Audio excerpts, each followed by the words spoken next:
Oke, assalamualaikum warahmatullahi wabarakatuh.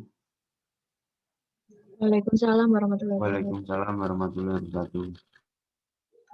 Kami mohon untuk videonya diaktifkan ya. Warahmatullahi wabarakatuh. Yang sudah masuk di ruang kelas Zoom, kami mohon untuk mengaktifkan video ya. Biar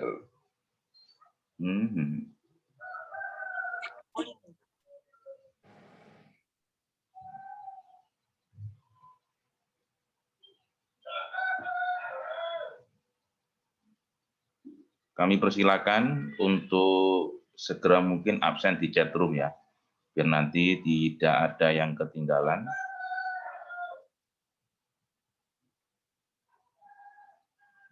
Bismillahirrahmanirrahim. Hari ini kami akan menyampaikan tentang fikih ataupun fikih munakahah ataupun fikih perkawinan. Karena fikih perkawinan ini juga telah dikonversi menjadi undang-undang. Coba jenengan lihat Undang-Undang Nomor 1 Tahun 74 yang mengatur tentang perkawinan. Termasuk di dalamnya itu membahas tentang masalah persyaratan perkawinan. Kemudian perempuan yang haram untuk dinikahi. Ada pencegahan untuk menikah. Kemudian juga ada hukum Islam yang mengatur tentang masalah perkawinan. Ini dikonversi menjadi undang-undang. Termasuk tahun 91 terbitnya Impres ya. Kompilasi hukum Islam. Itu ada 200 sekian pasal itu. Di dalam kompilasi hukum Islam juga membahas tentang masalah bab pertama itu membahas perkawinan, kemudian membahas waris, membahas tentang masalah hibah, wakaf, wasiat ya.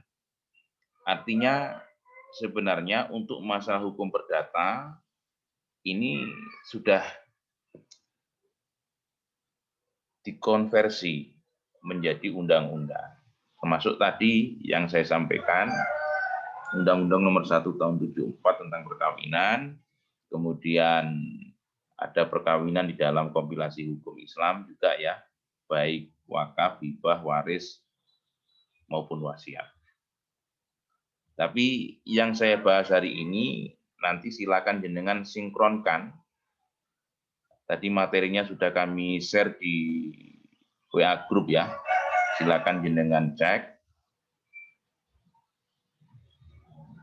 Yang pertama tadi silakan jenengan lihat di apa itu di materi yang sudah kami share tadi ya. Ini saya tidak share screen ini. Materi yang pertama tentang masalah pengertian nikah ya. Nikah itu adalah akad yang menghalalkan suami istri untuk saling menikmati atau berhubungan intim ya dengan pasangannya. Bisa dikatakan dengan adanya akad yang awalnya diharamkan kemudian menjadi halal. Itu namanya nikah. Apakah pernikahan itu termasuk muamalah? Apakah nikah itu termasuk muamalah? Apakah termasuk transaksi? Karena di dalamnya juga termasuk ada akad. Kemudian hukum nikah ya. Hukum nikah itu memang hukum awalnya adalah sunnah. Tapi hukum sunnah itu tidak kemudian saklek. Bisa hukum sunnah itu bisa berubah menjadi wajib, bisa menjadi makruh, bisa menjadi haram. Sunnah ini memang mereka yang mengamalkan sebuah hadis itu ya ma'syarus sabab manisatu aminkumul ba'ah itu ya. Wahai para pemuda yang mereka sudah mampu untuk menikah, maka menikahlah kan. Karena apa? Dengan menikah itu dapat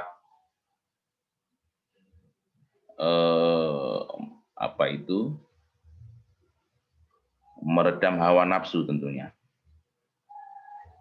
Dan juga dapat menghindari suatu yang mengarah ke perzinahan. Seperti itu.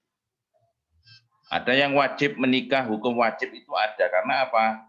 Karena orang itu kalau tidak segera menikah, maka dia nanti akan melakukan zina.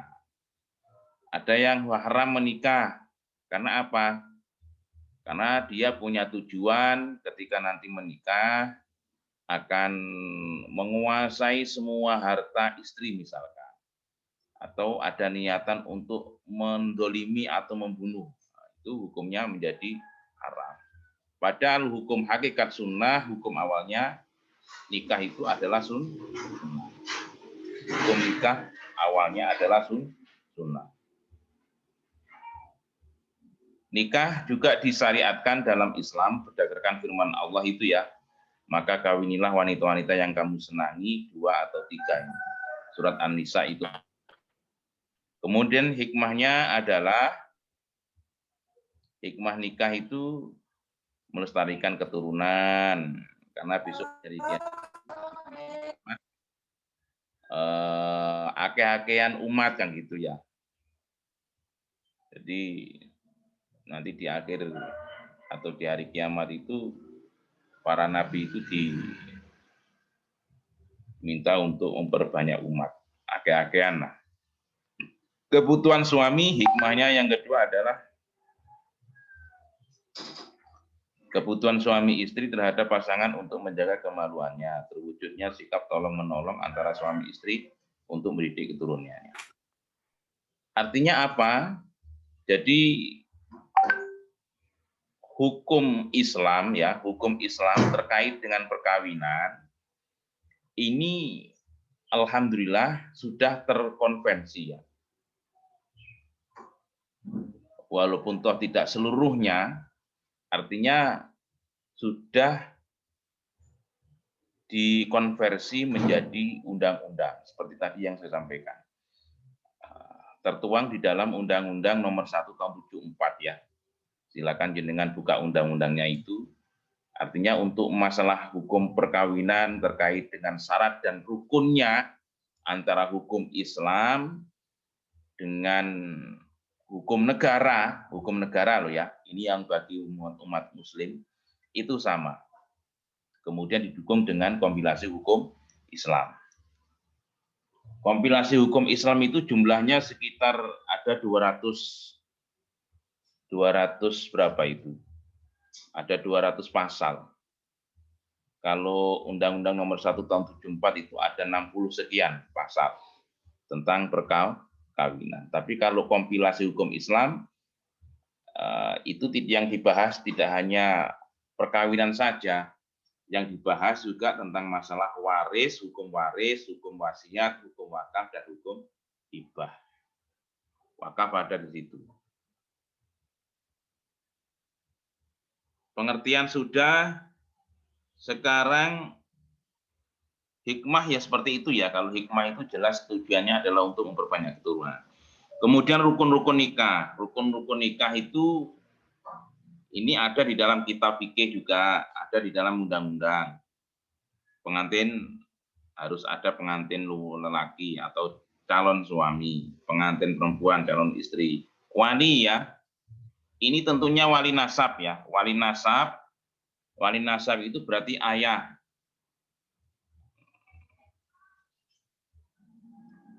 Ada wali nasab, wali hakim, ada juga wali akrob, wali abad. Kalau wali akrob itu ya ayah kandung itu wali yang paling dekat. Itu nanti bisa menjadi wali. Kalau wali abad itu berarti wali yang jauh. Tapi misalkan nanti seorang wali tidak mau menjadi wali dalam perkawinan, maka keluarganya itu boleh mengajukan wali hakim di kantor urusan agama. Kemudian rukun nikah yang berikutnya adalah 2 orang saksi. 2 orang saksi itu syaratnya ya harus baligh, sudah dewasa ya. Ukuran baligh ini kalau dalam hukum Islam ya selama mereka sudah mengeluarkan air mani, ya berarti bisa menjadi wali. Bisa menjadi saksi. Saksi itu harus laki-laki. Dalam perkawinan harus laki-laki. Kemudian ijab dan qabul. Angkah tuka wazawat tuka kan. Kemudian suami menjawab qabil tu nikaha wa taswija bil mahril madkur halan. Maka perkawinan tersebut sah. Sah secara hukum Islam. Itu silakan jenengan baca-baca ya. Ada semua.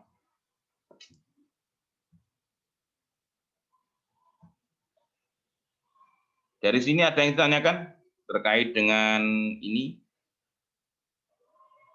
Itu ada buahnya itu, Mbak. Jadi di awal saya kan sudah menyampaikan bahwa hukum Islam itu sangat luas, sangat komprehensif. Karena apa? Di dalam hukum Islam ini membahas semuanya. Tidak hanya membahas masalah usul fikih tok, tidak hanya membahas masalah fikih ibadah, artinya tidak membahas tentang masalah hablum minallah tok, tapi hukum Islam pun juga membahas tentang masalah hablum minannas, hubungan antar sesama manusia. Sehingga hukum sosial juga dibahas, termasuk hukum perkawinan, hukum wahibah, hukum wakaf, hukum wasiat, hukum waris, bahkan hukum pidana Islam. Di dalam fikih ibadah itu juga ada zakat, ada puasa, ada apa itu zakat dan macam-macam dan lain sebagainya.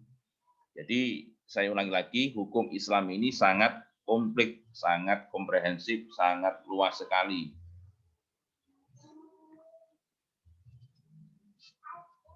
Makanya hukum Islam sangat penting sekali untuk disampaikan di Fakultas Hukum.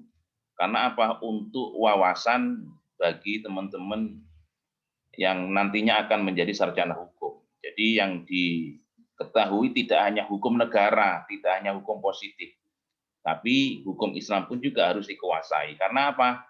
Di pengadilan agama se-Indonesia ya, pengadilan agama di bawah naungan Mahkamah Agung itu untuk hukum perkawinan, hukum waris, hukum hibah itu semuanya tetap mengacu kepada hukum Islam, Pak. Selain itu, persyaratan atau rukun sistem pembagian waris antara hukum Islam dengan hukum Islam yang telah dipositifkan. Hukum Islam yang telah dipositifkan menjadi undang-undang itu sama. Nanti kalau tidak sama silakan jenengan komparasikan antara hukum Islam dengan hukum Islam yang telah dipositifkan atau hukum Islam yang telah dikodifikasi.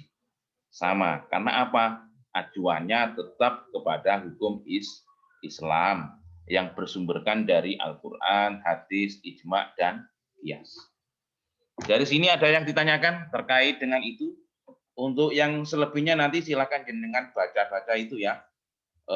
Materi singkat dari saya seputar tentang masalah hukum perkawinan silakan jenengan baca-baca, itu enak, simple. Nanti yang belum jelas silakan jenengan tanya kepada saya atau kita diskusikan.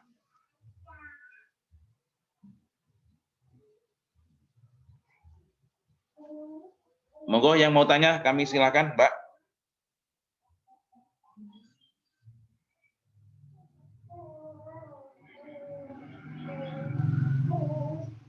Pak, pernikahan menggunakan weton itu hukumnya bagaimana, Pak? Ya, weton. Kalau menggunakan weton tidak masalah ya. Bahkan Islam pun tidak mengarahkan nikah menggunakan weton. Artinya tidak masalah. Bahkan Islam pun tidak mengenal hitungan-hitungan seperti itu. Bahkan nikah di bulan Suro pun secara hukum Islam tidak masalah. Yang mengharamkan itu kan hukum adat. Kalau weton itu kan hukum adat ya. Tidak masalah. Yang terpenting kalau hukum Islam itu syarat dan rukunnya, Mbak, Mas. Yang penting syarat dan rukunnya sudah terpenuhi, ada calon suami, ada maharnya ya. Kalau mahar itu kan hukumnya wajib. Sodak itu Al-Qur'annya sodak emas. Sodak itu artinya mahar. Itu wajib diberikan kepada istri semampunya. Yang penting syarat dan rukunnya nikah itu terpenuhi sesuai dengan konsep hukum Islam yang tertuang di dalam kitab fikih ya, baik Fathul Qorib, Fathul Mu'in maupun Fathul Wahab, ataupun di dalam undang-undang itu kan ada juga membahas tentang persyaratan. Saya kira kalau persyaratan sudah terpenuhi, menggunakan weton ataupun seperti apa, tidak masalah. Itu kan antropologi hukumnya masuk ya, hukum adatnya masuk, tidak masalah.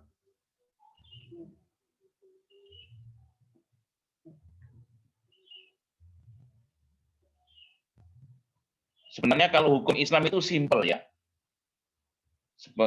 Sebenarnya kalau pelarangan-pelarangan itu malah hukum adat ya. Hukum adat itu banyak yang melarang. Seperti jilu ya toh.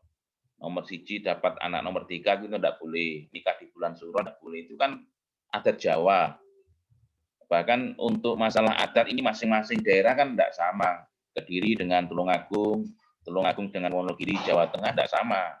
Mereka punya konsep sendiri-sendiri, punya aturan sendiri-sendiri. Tapi kalau hukum Islam tidak mengatur seperti itu, los hukum Islam itu sebenarnya mudah, lebih simpel hukum Islam.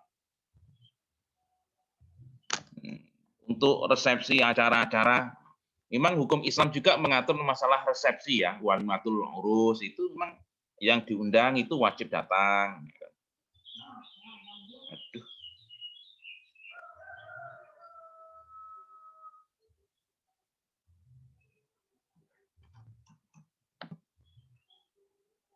Mengadakan resepsi acara itu sunnah, makan-makan itu sunnah.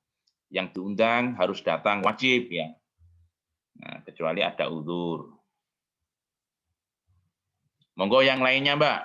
Justru yang banyak aturan itu malah orang Jawa ya. Tapi kalau hukum Islam itu simple. Tidak kemudian banyak aturan. Baik mulai prosesnya, mulai acaranya kan gitu.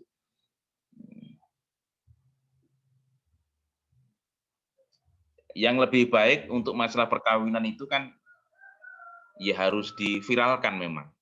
Biar tetangga ataupun masyarakat sekitar itu tahu kalau orang itu menikah, kalau jenengan telah melakukan pernikahan. Kalau tetangga tidak tahu kan repot nanti, bisa digerebek. Sebenarnya untuk mempublikasikan perkawinan itu sebenarnya ya sunnah juga. Itu salah satu bentuk rasa tasakur atau mensyukuri atas pelaksanaan perkawinan tersebut. Yang lain monggo.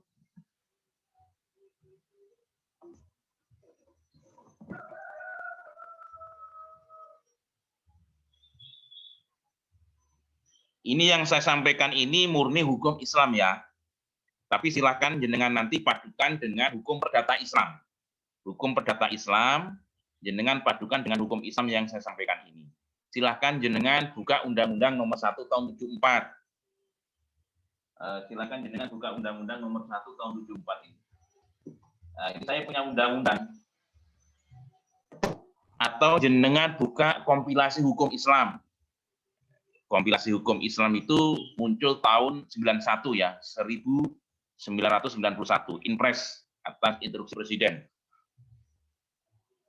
Itu ada bab 1, bab 2, dan bab 3. Dipadukan.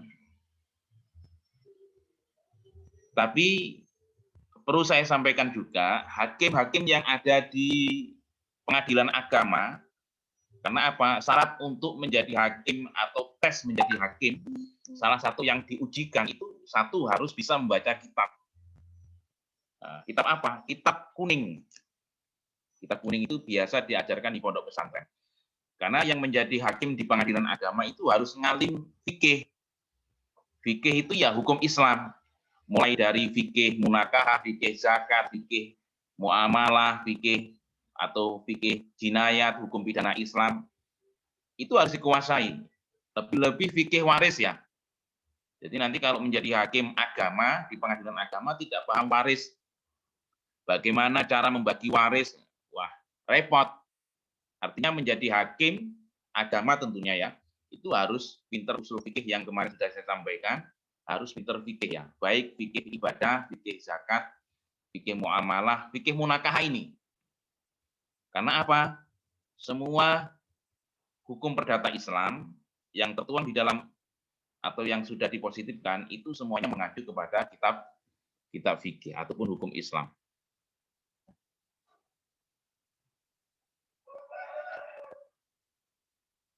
Monggo yang lain yang belum absen kami persilakan untuk absen. Ini tadi mata kuliahnya yang hari ini fikih munakah semuanya kami share dan saya menggunakan bahasa yang simple, ringkas ya. Itu semuanya kalau saya tulis dari kitab itu banyak berjus-jus, tapi saya simpulkan seperti itu biar tujuannya agar mudah untuk dipahami dan untuk dimengerti.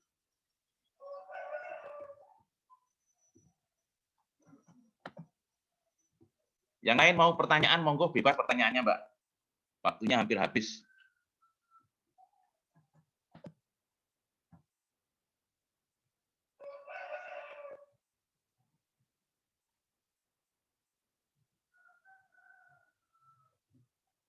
Jadi gini ya Mas ya, nikah secara hukum Islam itu lebih simple ya. Nah, jadi nanti kalau misalkan ada hukum adat ataupun pernikahan-pernikahan yang mungkin bertentangan dengan hukum Islam ya monggo, malah justru itu bisa dibuat untuk judul skripsi. Judul skripsi ya kan. Karena apa? Biasanya kalau Islam itu tidak mengatur, tapi malah orang Jawa itu mengatur. Ya, apalagi semua daerah memiliki adat yang berbeda, memiliki adat sendiri-sendiri. Ya, kan? Itu kalau jenengan lihat adat yang di Ponorogo itu kan justru malah lebih galak ya. Nah, apakah? Tapi kalau itu nanti diyakini kan ya repot juga. Hukum adat itu kadang-kadang ya malati juga, Pak.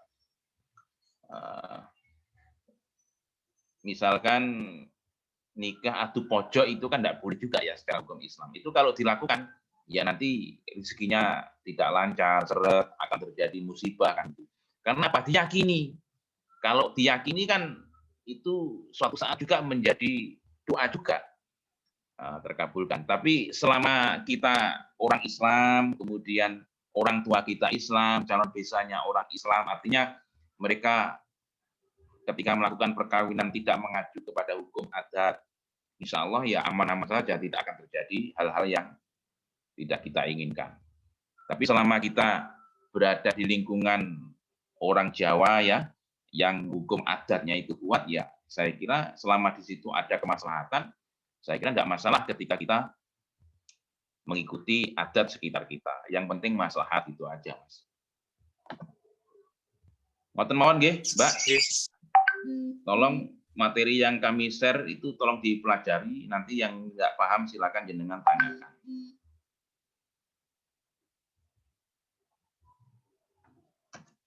Yes, siap. Terima kasih, Pak. Baik, Pak. Ngoten mawon dari saya.